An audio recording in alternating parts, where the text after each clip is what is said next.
well. The only difference is that today I'm going to read Reddit stories, fully cupped ASMR. So I hope you enjoyed this video. It's Reddit stories with a twist. So get ready to be bamboozled, if I may say so. I hope you will enjoy this video. If you do, please comment, like, and subscribe, as I will continue to make videos regardless, because I actually enjoy ASMR and doing it now, especially with this new webcam. It's helping me learn about different things as well, which is really cool. And I encourage everybody to always just try to pick up something new if you possibly can. Anyways, let's get started. The first story I'm going to read is a package marked Return to Sender. Okay, here we go. My neighbor is one of those annoying wannabe YouTube personalities. Okay, what? Alright. Over the years, I've seen him cough out cinnamon, lay flat on the hood of his car as it slowly creeps down the driveway, and douse himself in the lukewarm water all while screaming, "Epic win, epic fail, RF. Epic maintenance of the status quo," for all I know. It can get tiring to watch him go about his shenanigans in the pursuit of viral fame. So when he knocked on my door the other day, they told me he was going away for a few weeks and asked me if that I get his mail. Honestly, it was a relief. I can't explain the peace of mind I had knowing I didn't have to brace myself for any of his stupidity for a while. I was always afraid of his stunts would end up bleeding. I was always afraid his stunts would wind up bleeding over into my life. Things were pretty normal for the first couple of days. He received a few bills, a bit of spam, and what I could only assume was a birthday card. Then one evening, when I got home to find a cardboard box waiting on his front porch in big red letters written, "Return to Sender." I'm no small fry, but I had to admit I had trouble lifting the box on my own. It was really freaking heavy. Lugging it across the road to my house was even harder, and I quickly realized there was no way I was going to drag it up the stairs and through my front door. I decided to leave his package in my garage. It wasn't like I kept my car in there. The garage door was a piece of shit that refused to open without a good tug and whack. It was less trouble just leaving the car in the driveway than it was to fight with the garage door every morning and night. In hindsight, I should have left the package down while I struggled to open the tricky door. But you know how it is when you've got a good grip on something, no point in setting it down if you don't have to.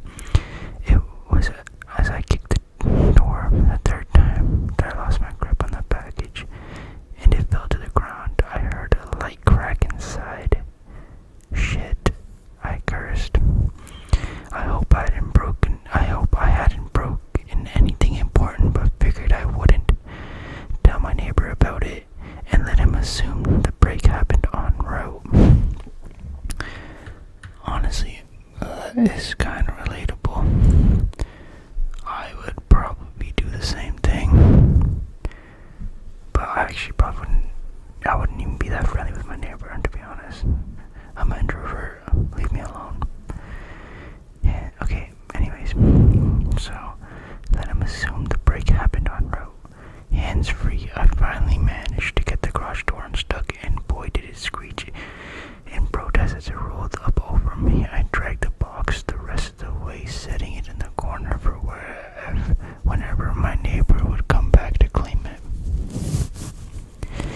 And then I forgot about it until a few days passed. That is, I'm not sure exactly why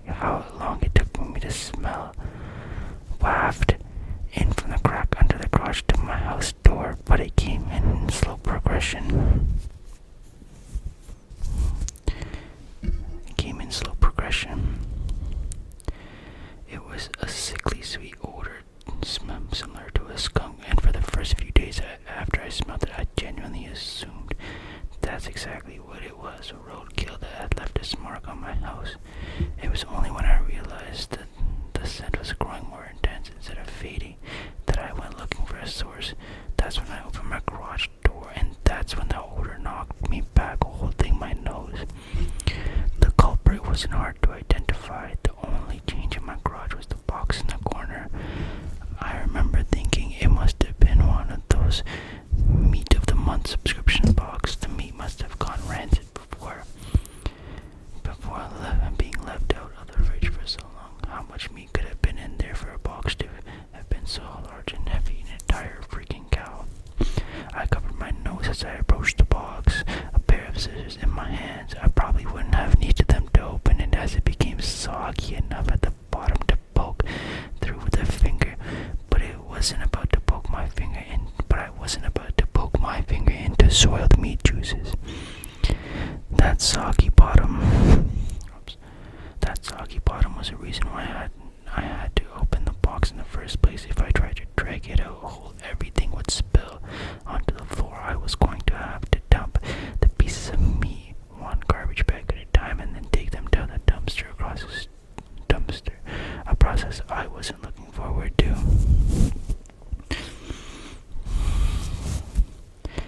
My sisters tore through the tape along the top of the cardboard box. I thought the smell couldn't get any worse, but as I flipped the flaps open, I discovered a whole new gamut of stink. It was like opening a burning oven, but instead of a heat wave, I was met with the waves of piss, sweat, and shit, and putrefaction. It was so bad that I had staggered back and had to force down the puke beginning to guzzle out of me. I don't think I could have handled that scent mingling with the horrors coming out of the box. I'm not ashamed to admit I ran out the door for a breath of fresh air. But in short time I had spent in the garage, the smell had become so ingrained in the fabric of my clothes that it clung to me like a shadow. Nothing I tried could keep the smell out of my nostrils. Not the air fresheners, not a face mask, not 3 showers, not a change of clothes. Every second the box lay open in my garage was another second the smell was allowed a foothold in my home. I had to bite the bullet. I returned to the garage, the flaps of the box still open, inviting me to look. I was prepared. A clothespin pinning my nostrils shut, a garbage bag in one hand, the strongest cleaner I could find in the other, and long rubber gloves to keep my skin from having to touch whatever was inside. But as it turns out, I needed none of those things. I wouldn't have to touch, clean, or the contents of the box. I would only have to suffer the nightmares every night. You see, there was no meat in the box. But it didn't come from a cow or a pig. No, it was worse than that. It was my neighbor, dead, still in one piece, but dead. I called the cops and naturally took me in for interrogation. It's kind of hard not to suspect the man with the corpse in his garage after all. Thankfully, they soon realized I wasn't involved. My DNA might have been all over the box. The smell might have left a mark throughout my house. But there was one piece of irrefutable evidence in my neighbor's own hand that proved my innocence. A vlogging camera. They showed me footage only once. I'm not sure if they were allowed to or if they felt bad, so they figured it couldn't hurt either way. I saw it. My neighbor was sitting in the box outside of a shipping facility, laughing as he told the world how he was going to mail himself across state lines. He'd brought pee bottles, food, pillow, and a few flashlights. His friend, a guy I'd seen at his place several times to help with his stunts, closed the lid and presumably dropped him off for shipment. Throughout the next couple of hours or days, I'm honestly not sure. My neighbor recorded a few short clips about his progress. I think I'm in a truck now, I can feel it moving, end quote. Must be in a warehouse. Pretty warm here, still got plenty of food. That's what he was saying. That kind of stuff. And then on the last entry, the box toppled over over. He broke his neck, and that was it. The camera recorded until either the memory card got too full or the battery died. There's one thing I didn't tell the police after they showed me the video. One thing I heard in the footage that will haunt me to the day I die. Just after the tumble that broke his neck, I heard the familiar screeching sound of my garage door. What the hell? Wait, what the hell? Yo, that was a plot twist. Wow. What? Could you imagine if that was you?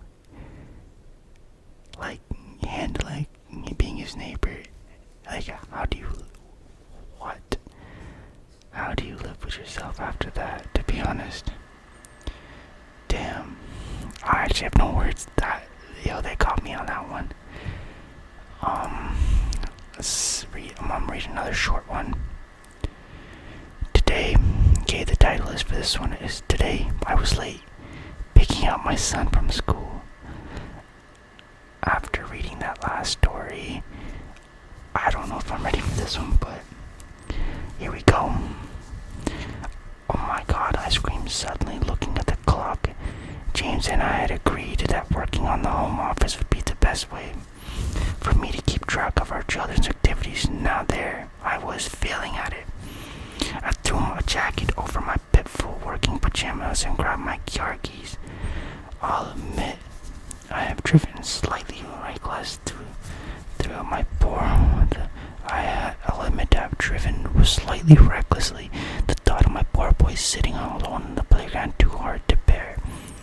Literally 1 second after I parked the car, the back door was open, and a little blonde boy materialized on his usual seat. "Hey, Mommy," he greeted me cheerfully. His golden hair was covered in sweat despite the cool weather. "Hey, Tommy," I smiled back. At least his clothes weren't muddied. "Too much running around today?" "Just a little," he replied, and started drawing furiously on a coloring book. When I say furiously, I mean it literally. Tommy was making holes with crayons across the pages. Is 5 supposed to be a strange age? His sister was mostly quite easygoing girl during the kindergarten. I can't believe it's been over 5 years. Maybe it's because he's a boy. Boys are always difficult. I'm sorry. I was just fixing something. Boys are always difficult. Mom, I'm hungry. What's for dinner? Shit, James used his day off today to spend the day with our 6-month-old at his mother's house so I could get some work done. So they have 3 children. Making dinner was the last thing on my mind. I texted my husband on the red light. Tommy was still using crayon to destroy the coloring book, but at least he was quiet. "Don't worry, baby, I'll bring food for Mom," was his reply. Great, now my delightful mother-in-law knew I'm not able to work, take care of my children, and feed my family at the same time. A horrible thought crossed my mind. Why did we even have 3? I always only wanted 2 kids. "Mom, I'm so hungry," Tommy said again. We still have a while before dinner, so I stopped by a famous fast food drive-thru and got him a burger absent-mindedly. When we finally got home, I unpacked the car and noticed Tommy had only eaten the meat, leaving bread, pickles, and cheese behind. The picky eater face. I left Tommy playing downstairs and headed back to my office. If I hurried, I could get all my work done before James and our baby girl were back. My oldest was at her neighbor's getting some school project done. God bless the Davidsons and their well-behaved daughter, who was good friends with mine. "Just 1 more hour, you can do it," I psyched myself. After putting some classical music on the headphones, I immersed myself on work. My hungry stomach was hurting. The only thing that made me realize that a lot of time had passed. For the second time that day, I cursed out loud because I lost track of time. It was 10 p.m. Why the James didn't come fetch me for dinner when he got home. I went downstairs angrily, but stopped dead in my tracks as soon as I realized the smell. suspect a metallic and bitter scent that he could prepare me for the carnage of my very living room. James and my 2 daughters were completely mangled. Their blood and guts all scattered. Their eyes and parts of their viscera were missing. I'll never know if they screamed before ripping apart, but I'm assuming they didn't, or the neighbors would have called the police. Unless the neighbors were eating too. Tommy said he was hungry. And then I realized I don't know any Tommy. I don't even have a son. Bro. What? What? Man, I don't even know what to say. Shocking. Yeah, how do you not know you had a son? Like, what?